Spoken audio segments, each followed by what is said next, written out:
spies. We're now getting a new look inside that Russian spy ring that included surveillance footage of Anna Chapman and her activities. Eric O'Neill is a former FBI operative who certainly has helped capture a few spies himself. So, Eric, let's talk a little bit about one of these new reports just out today that some members of this spy ring were actually getting close to some very high-profile government officials, maybe even cabinet members. What do you make of that?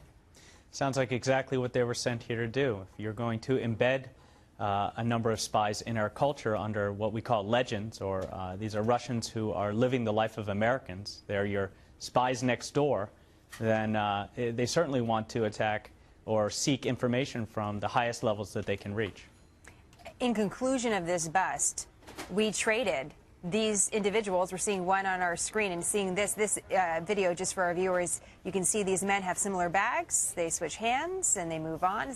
Supposedly there's cash in those bags. Eric, we actually did a major swap, exchanging these 10 individuals for others from Russia. Why did we do that? You know, I'm still scratching my head over that one. I think that the swaps are nice because we can get some people back home that the Russians have captured in this case.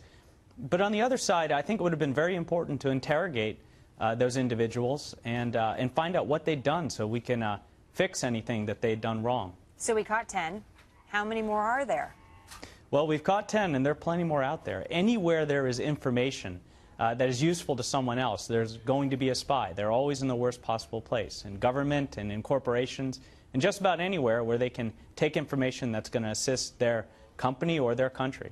Who are the best spies? Are the Russians on the top of that list still? I mean, when you think about spy, you think about the Cold War. You might get these different scenarios, but they can't be the only ones. Well, personally, I'd like to say our CIA are the best spies out there. It's probably the best answer.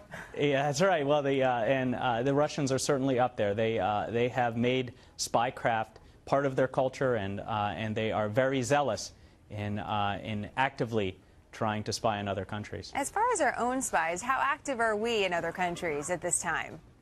Well, I don't want to say too much, but we're certainly active in trying to protect our interests, and our work overseas is part of our domestic protection.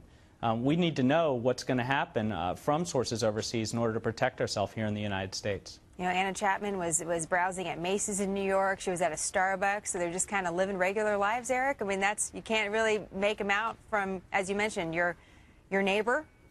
Exactly. Think about it. If you're a spy, you want to be covert. You want to blend in. You don't want to be the flashy James Bond person with the martini at the bar. You want to be the mousy, nondescript person standing somewhere in the background, blending into the crowd. So they shop, and they go to coffee shops, and they do things like the video you showed, where they're passing information in a very nondescript and very hard-to-catch way. Next time, I want you to give me some tips on how to catch spies.